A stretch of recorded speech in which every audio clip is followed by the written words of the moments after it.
Welcome to the Rosbergs, your marriage coaches. Join Dr. Gary and Barbie Rosberg, America's family coaches, who bring 4 decades of empowering marriages across the U.S. and internationally for this podcast to equip you and your partner with encouragement and tools for a great marriage. Here now are your hosts, Dr. Gary and Barbie Rosberg.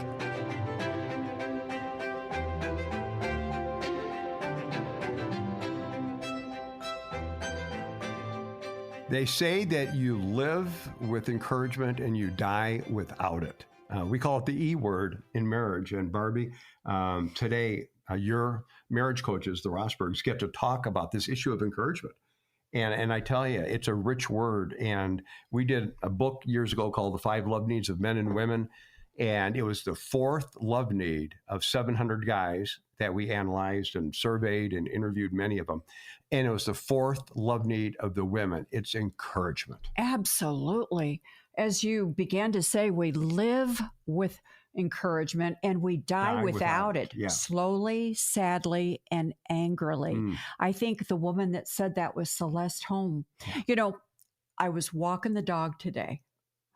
You've been walking the dog recently. I mean, it's my husband's I love you language. Sophie, we're talking about you. Yes. And so I was walking the dog. Again, it's another beautiful day. And I'm experiencing the beautiful leaves and the grass. And I saw this most beautiful, beautiful home in our neighborhood.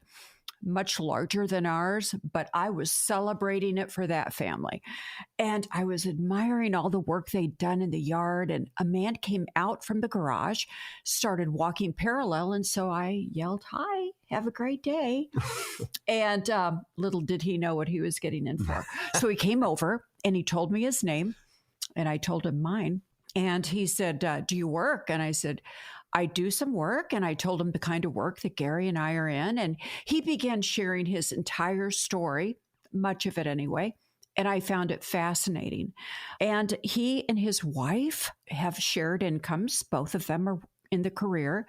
Both of them love where they live, love their yard, love taking care of it. But his wife has been wanting to come home.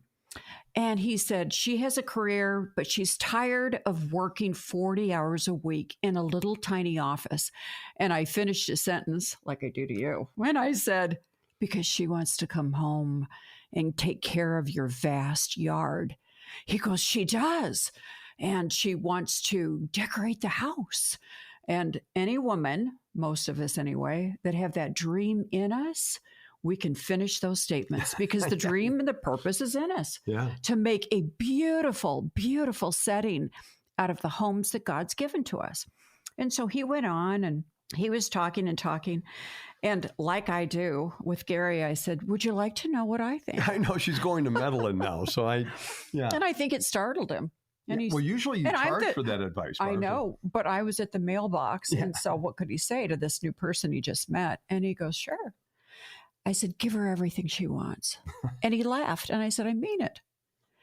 Give her everything she wants to know her dreams, to know her purpose, to experience everything that's in her." And then he said, "Yeah, but she'd be just a wife." And then he looked at me and he said, "Well, you work. You're not just a wife." And I said, "Oh, yes, I am. I am the biggest wifey you've ever met." Because when I think about being a wife, and I wrote this down, Gary, because when you say wife, listen to this. I am the glue that keeps our family together. Yeah, baby. I am the power source that tells you whether it's a good day or bad day because of my moods. I am truly the barometer of the home. Yeah. If the relationships are right, I'm great.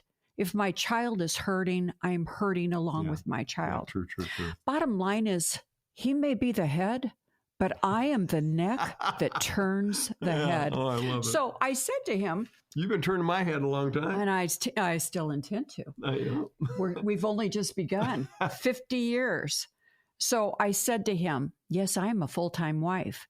And I do other things on the side that energize me, that I love to encourage others. That's what I get to do along with my husband. But do I still work?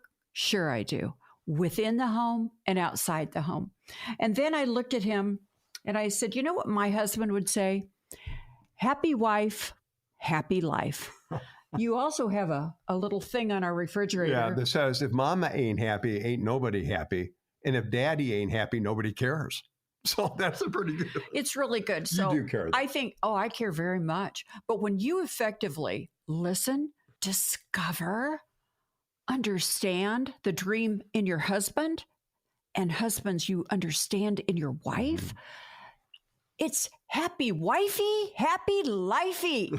And that's what we all want in marriage, isn't it? So today we're going to talk about the power of encouragement. The E word. The E word, to really unpack and to discover and to uplift, and what it looks like in marriage when you Barbie, do it well. And Paul talked about it in his first letter to the Thessalonians, chapter 5. He said, therefore, encourage one another and build each other up, just as in fact you are doing. There's so much teaching and takeaway from that verse. So the admonition, the instruction is encourage one another, build each other up. And what he's saying is you're doing it. So keep doing it. And so what we're saying to husbands and wives and others that are listening to this podcast is encourage one another. Speak blessings, encourage, affirm, build up. And then also to continue to do it if you're already doing it. Because some of you may sit back and say, well, I'm good at this. Some of you are sitting back saying, I need to work on this. I can guarantee. Now, I got to walk the dog as the day goes on. I'll probably see that guy out in the driveway, and he's going to want to witness. Keep your eyes down. Yeah, too. Now, what did she really say? And does she really believe that? And is that what she's thinking? Or the wife, Barb, may be coming out going, hey, I hope she comes to my door. I hope she goes to your door I will as well. inspire her. I will encourage her. I will walk with her. I will be a friend. Well, we want to encourage one another. And what we know is people all around us are just thirsty. They're thirsty for encouragement. But I'm going to tell you something. At the end of the day, during the day, at the beginning of the day, the number one person that needs to be encouraged is the one that you shared a wedding cake with. That's right. In an earlier show, we were talking, and I think we still are today. We are talking as a couple that's been married over 50 years. Barely 50 years, just brand new baby, 50-year marriage. And you're only 23. I know. And my body's listening every bit of it. So I tell myself every day. But for those of you that are really 23, I want to look you in the face if I really could. And I would say to you, encourage your spouse. Men, encourage your wives. She's doing it all. If she's working outside of the home, she's working to the max. And then she comes home, starts her second job until she goes to bed.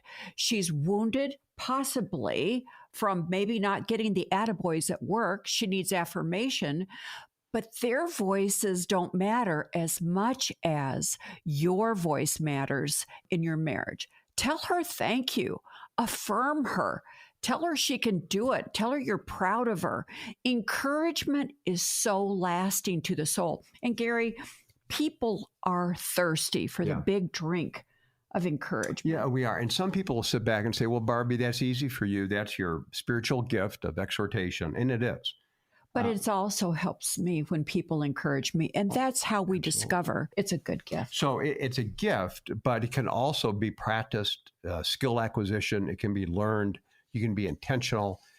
Guys, if you're not given to encouragement, so I'm just going to talk to the men for a sec. If you're not given towards encouragement, if that's just not your temperament, if you tend to be more logical, if you tend to be more within yourself, more focused on the project or the activity in front of you, and the idea of turning to your wife and speaking encouragement, or turning to your daughters or your sons and speaking encouragement doesn't come to you naturally, then remember, you're supernatural.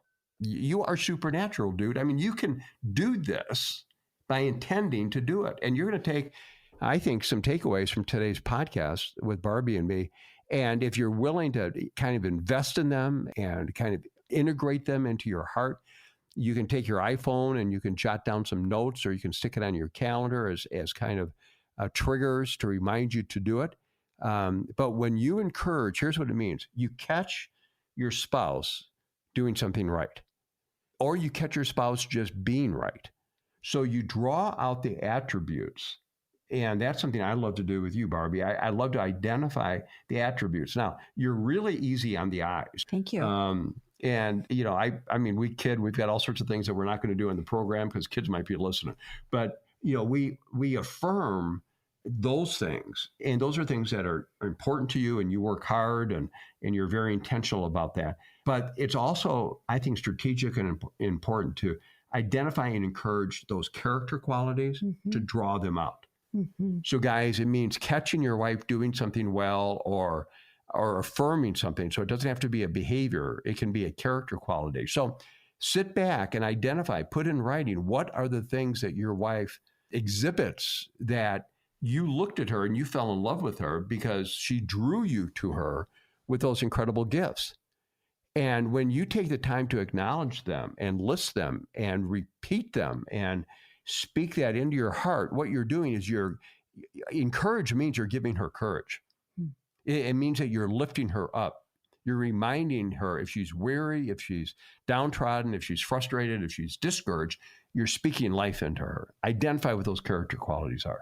Bless her. Gary, in the 5 love needs of men and women, show it right now. Yeah. I know you write about encouragement. Shameless plug, right there. You go.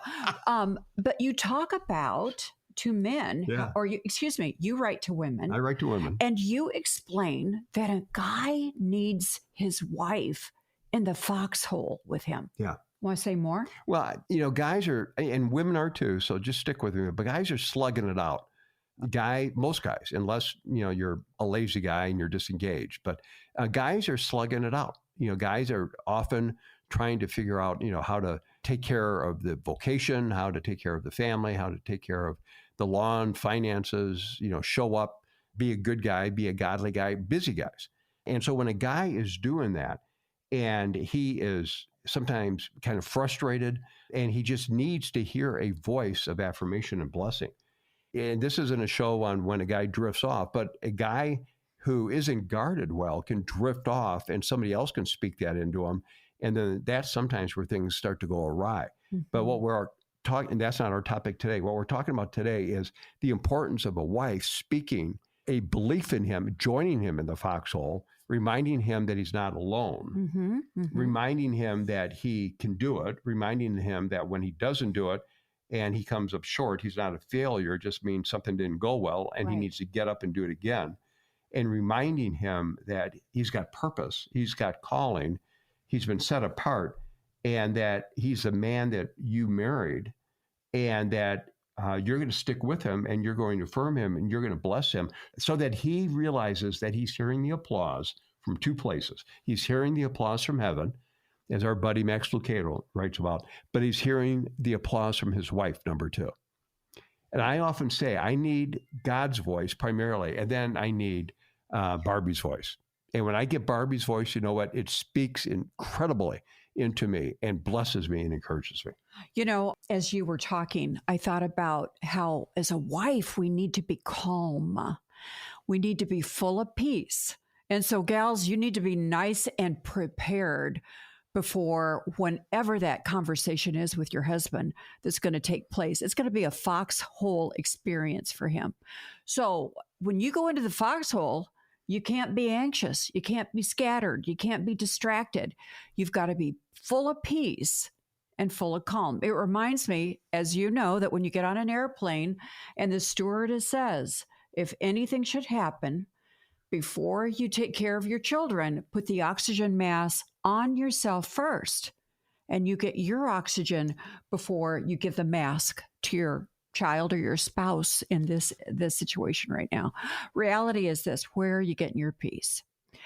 Take care of your soul and your spirit.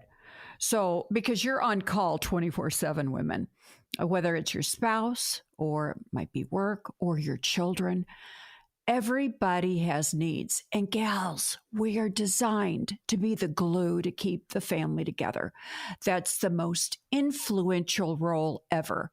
If you're doubting your worth, if you're doubting your value, if you're doubting your adequacy, let me tell you something. You are like a rudder on the boat. You're the most important part because you direct the boat, whichever direction it goes. You go to God, get your peace. Make sure you've got it so you can speak truth. And when you were talking, the only other thing I'd say is remind your husband of where he's done it well in the past. Yeah. And then you get out there and cheerlead him and tell him he's going to get out there and do it again. So you did not marry a real cheerleader. I am not athletic. I know how to throw pom-poms, but I'm not athletic, but I can tell you the truth. And the truth is how God sees you. You were a snow bell. But we'll cover that and never again. But anyway, with that said, I'm refocusing. Tell your husband who he is before the Lord. Tell him who he is because God loves him so much. Then you get out of the way and you make sure he goes to God to get his strength, his purpose, and his passion back. Go ahead. I think a key aspect of encouragement in marriage, the E word, is intentional listening. What does it mean? It means if you listen passively, if you listen to just, a little bit that you want to hear, if you listen, while you're doing other things and you're preoccupied, and we all do it. I mean, we do it all day long. When you step into intentional listening, here's what it means. It means that you're willing to turn off the noise around you. I have a cell phone. You have a cell phone. We all have a cell phone probably. And I coach guys all the time. I mean, whether it's in marriage coaching, whether it's speaking to men, whether it's at a marriage conference, certainly on this podcast, one of the strongest things a guy can do is to take his cell phone and let his wife see it and just say, you know what, I'd like to sit down and just spend the next 10, 15, 20 minutes with you. And I just want to hear your heart. I want to hold your heart. I want to listen to you. And I'm going to turn off my phone. Now, guys resist the tendency to say, you turn off your phone too. But just turn off your phone. Just try this. Just slide it off. And you may be important, but you're not that important. And just turn it off for the next 20 minutes so that your wife knows she has your undivided attention. Then intentionally listen and begin to engage her, not in superficial stuff. You may have to start there, but begin to move below the waterline so that you're accessing the condition of her heart. We call it holding one another's heart. And as you listen to your wife, be curious. Don't be critical, be curious.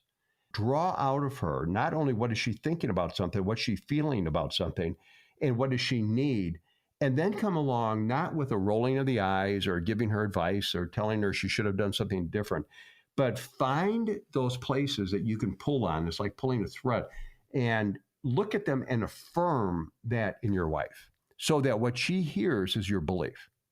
So intentionally listening means that you put aside time. It means that you get rid of the distractions. It means that you drill in, not with, kind of putting a spotlight over her like you're interrogating, but you're drawing out of her so that she is moving from her head to her heart and her soul, and she is connecting to you, because that's what we're yearning for in a biblical marriage. Gosh, I love that. And, it reminds me that we were talking to a couple yesterday that we coach.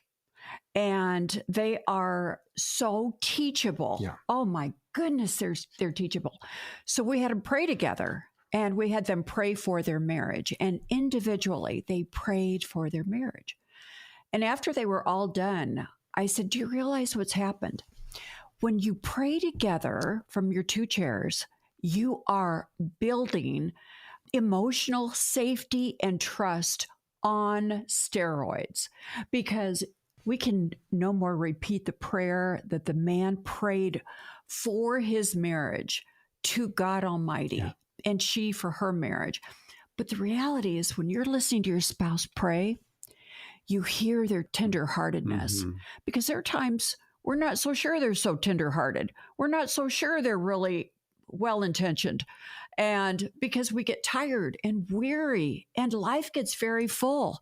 But when we pray together first, we come back to that place of safety and trust and wanting to join and connect with one another again, as you said, holding one another's hearts. I think also, Barbie, in encouragement, when we're encouraging one another in marriage, offer your emotional support. So when you kind of break down a message, you've got what a person is thinking, what they're feeling, what they're needing. So there's kind of three parts to a whole message. And what men especially are good at, and when we're hurried, I think men and women tend to be good at, is the data. So give me the facts, give me the information, and then I'll give you my response to it or my thought about it. That's fine. And we want to support each other in that stuff. But if we don't move from the head down to the heart, we miss all the color commentary. We miss what really is occurring in that person's life. And so when we go below the waterline, we want to be positive in our communication, but we want to connect emotionally. And so the question that we need to ask, and it's a question that eludes many of us, is not what do you think about it, but what do you feel about it? Now, here's the drill. And again, Barb and I are marriage coaches. I'm a marriage therapist by training. So I've been doing this for over 40 years. Barb and I have been doing it for 40 years, probably in conferences and radio and everything else. Here's what I know is when a person says, I feel, I can almost guarantee you 99% of people, 99% of the time, don't describe a feeling, because another word for feeling is an emotion. What they describe is a thought. So if a guy is connecting with his wife, Barb, and he's trying to encourage her or he needs encouragement, and he's talking about what they're thinking, and then she says, well, what are you feeling? He's probably going to say, well, I feel like if only, this guy at work would do this. So he moves right back into a thought. And if she says, well, what are you feeling? What she's really asking is, what emotion are you experiencing? And so when a person, husband or wife, goes from a thought to an emotion and they say, I feel, here's what we as marriage coaches, and it's like we've got a tenor in our hearing. It's like we're a music conductor. And if the winds, the woodwinds are off, or the piccolo is off, or the baritone or whatever, you hear it and it's off, and you stop the rehearsal and you retune it. Retuning it means that you drill in on what's the emotional experience. So when a person says, I feel, here's what they need to do. They need to have one word that describes that emotion. Now, they can have coexisting emotions, and that's a little more sophisticated. But if they say, I know what you think, what do you feel? Because I want to encourage you. Well, I feel insecure. Then a husband or wife knows, okay, that's my assignment. I need to give you encouragement and remind you that you are secure. If a person says, I feel frustrated, okay, then I need to help you deal with the frustration. I feel irritated. I feel sad. I feel optimistic. I feel betrayed. I feel rejected. I feel encouraged. Whatever that feeling is, help your spouse and encourage them. Identify the emotion as well as identifying the thought, and then identifying the need. How can I most come alongside you to encourage you right now? Do you need a hug? Do you need a prayer? Do you need distance? Do you need support? Do you need me to go smack somebody? Do you need me to stand up for you? Do you need me to defend you? Do you need me to zip my lip and let you defend yourself? Ask the other person what they need. And if they don't know what they need, drill down a little bit deeper, because you want to encourage them. You're giving them courage. Don't try to read their mind. And what worked on Monday may not work on Tuesday. That's what I've learned, especially married to you. A woman. Yeah, because they keep moving the goalposts. So what worked yesterday doesn't work today. But learn how to encourage one another by identifying the feelings. The beauty of what you just said, Gary, is that when you go to the heart, we all feel more tenderized when we understand the heart. Otherwise, it's just a lot of data. Yeah. And we hear a lot of data and think, so what am I supposed to do? You listen to the tenderness of the heart and the emotion, and you go from you experiencing it with them. And it's not so scary. None of us want to go it alone. One thing I would love to share that's very practical, and that is go to your phones, Google emotions, and you can find a document, many different kinds of documents, as far as charts or lists of emotion words. Print it out, put it next to your two chairs that you sit in together and connect. And there are times where you might say, what are you feeling? And your spouse may say, I don't know. Well, read the list. Are you feeling anger? Are you feeling disappointment? Are you feeling hurt? Are you feeling betrayed? Are you mad? I mean, and just to explore it. And it could be, what's we're doing this in the car? And Gary, you said, no, I'm not feeling that, but I'm feeling, and you expressed two different emotions. And the beauty was that he could very aptly unpack those two different emotions.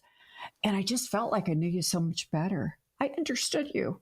It was so good. And we need to identify our emotions, because when somebody is discouraged, then we need to know what is that likely negative emotion that we need to remind them that there is a way to respond to that. So if the person says, if a guy's talking to his wife and he says, I'm trying to make these decisions at work and I'm feeling, well, what am I feeling? I'm feeling isolated.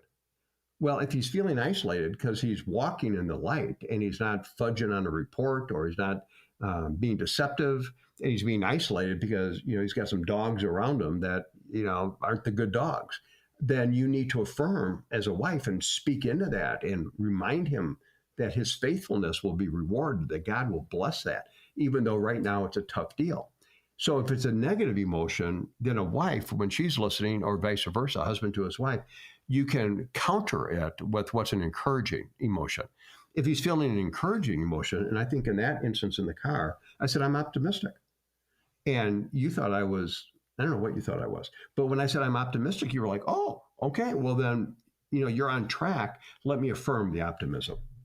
I was just reminded when you were talking, and I do ask that you cover this well, but there was a time in our lives when you had to come home and tell me you'd lost half of our income. Yeah.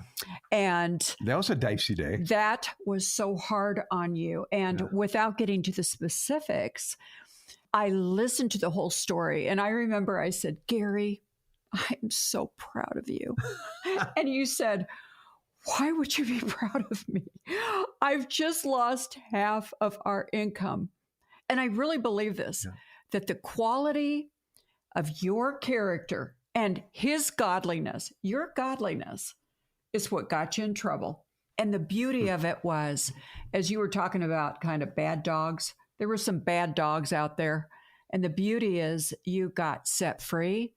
And I got to discover the journey ahead alongside of you. And God opened a lot of doors, folks, for us, because we needed to be let loose from something that was a great contract, but God had something better. And the only way we found better was to go through this together. So what's the name of this show? We are better together when we encourage one another. Yeah. But Barbie, I tell you, I remember that so vividly because we lost half our income because I called a guy out on an ethical issue and he fired me. And I remember when you said, I'm proud of you, God's going to provide. I remember saying, I don't want to talk about God right now. And I hate to tell you that, but that's what I said. But you know what? With you saying that, you were essentially kind of countering the flesh that was rearing up in me and the enemy's voice that was screaming at me and the doubt and the insecurity. And I didn't want to talk about God right then, but I needed you to talk about God right then because I didn't have the capacity to do it. I love that. That's the core of what happens in oneness in a marriage when there's encouragement. You speak something into your spouse. And you know what, you guys, so many of you are going through it. You've got parents that you're caregiving for. You've got struggles at work of ethical issue. You've got a kid that has turned their back on Christ and has turned their back on you. You've drifted into places that you shouldn't be drifting into, or your spouse has, or there's a reminder of something that has happened and the enemy keeps taunting you with it. There are so many places that if we listen to the bad dog, if we listen to the voice of the enemy, if we listen to the doubt, we're going to get mired into this stuff. And that's where the enemy wants to keep us. He wants to keep us in the darkness and mire us in the stuff, those encumbrances. But we need to release those. We need to shed those. We need to run from those, run to the cross. But the one that helps us run is the person that we're married to that can speak the encouragement even when we don't believe it ourselves. I think that's really the epitome of this, Barb, that when I don't believe it and I'm saying bad things to myself and I'm hearing bad things from the enemy of God and I'm living in tough circumstances, any one of those or all three of those, I don't need, and you don't do this, but I don't need you to pile on with, yeah, you're really a dork. You've messed this thing up. No wonder nobody, and that's what people with a critical voice will do. Yeah. If you've got a critical voice, it'll suck the life out of your spouse. It will kill. Mm-hmm. And that's what Satan does. What you need is the belief. You need the reminder. You need the cheerleading. You need, and don't be disingenuous. I'm not saying that. But there are times as a therapist where I have said to people, you know what, I know it's hard to believe that you can get through this, but I'm going to put you on my shoulders and you can ride on my belief for this season because I believe you're going to get through this. And sometimes, there's a little bit of poker face with that because you're looking at it going, this is a mess. But you sure don't need to look at the other person and go, man, you're in a mess. I remember we had a finance guy that worked for us. You remember that? Years ago. Yeah. And good guy, but he shouldn't have been in ministry. And he came into me one time with the books and he goes, you got a problem. And I go, well, what's the problem? He said, you don't have any money in your ministry. Man, you got a problem. And I said, Bill, and his name wasn't Bill. I said, it would help me if you would say, we have a problem. I would just feel a little bit more like you're in the boat with me. But he didn't. He goes, no, you got a problem. If you do that in marriage, it's going to suck the life out of your marriage. And I think that's why when we wrote the 5 love needs to men and women, and you can get this at Amazon or whatever, encouragement was such a significant need. It's a significant need for men and women. We need encouragement. And, Gary, in closing, the book of James, it's such a short book, but there is the power. The tongue has great power. It can set a forest aflame. It has the power of life and death. So I'm going to ask you, how do you want to be known? Someone that breathes life and grows beauty, or the one that scorches and kills? So it's up to you. And it says also in the Word of God that it's our spirit that speaks, whether it's darkness or light that comes out of our mouth. Really take time. The most important thing you can do is take care of your spirit, confess when you've been wrong, confess to God, repent. Have a contrite heart. Yeah, says that God will give us a brand new heart, a beautiful heart, a softened heart instead of one of stone. So today's been one of encouragement, Gary. It has. We're Gary and Barb Rosberg, and we're your marriage coaches. And we'd love to have you not only listen to this, because clearly you are, but rate it, share it, download it. And those are all the measurements that allows us to pass this on to other people. And join us at our social media. And you can catch that as well online and just listen. And maybe if you want to learn more about encouragement, read the 5 love needs of men and women. We've got a book. We've got a workbook called Serving Love that goes with it. And that can help sharpen your serve either as a couple, a small group in your church. It's used all over the world in those different ways. So anyway, we're cheering you on. We believe in you. Blessings to you. Guard your heart. And we'll see you next time on the Rosbergs, Your Marriage Coaches. Hey listeners, make sure to stay up to date with the Rosbergs by subscribing to their show, Your Marriage Coaches, on any major podcast platform such as Apple Podcasts, Spotify, and iHeartRadio. Don't forget to turn on the notification bell so you will get an alert each time a new episode is released. Whatever platform you're listening on, please rate the podcast and leave us a review. Thanks for listening to this episode of The Rosbergs, Your Marriage Coaches, with Dr. Gary and Barbie Rosberg. To find out more, go to americasfamilycoaches.com. Once you're there, you can check out the many resources that they have available. From their many books to their informative video series, 6 Secrets to a Lasting Love, they've got all the tools you need to help you grow deeper in your relationship with your spouse and with God. Go to americasfamilycoaches.com and click on the Resources tab. Also, if you have a marriage question, you can call 855-ROSBERG and leave a message with your question. We may use your question on a future episode. We appreciate your prayers and support for this ministry. Find out how you can come alongside us when you go to americasfamilycoaches.com. Just search the top of the index for the Donate tab. Thank you for listening in today. Be sure to join us next time for another episode of The Rosbergs, Your Marriage Coaches, with Gary and Barbie Rosberg.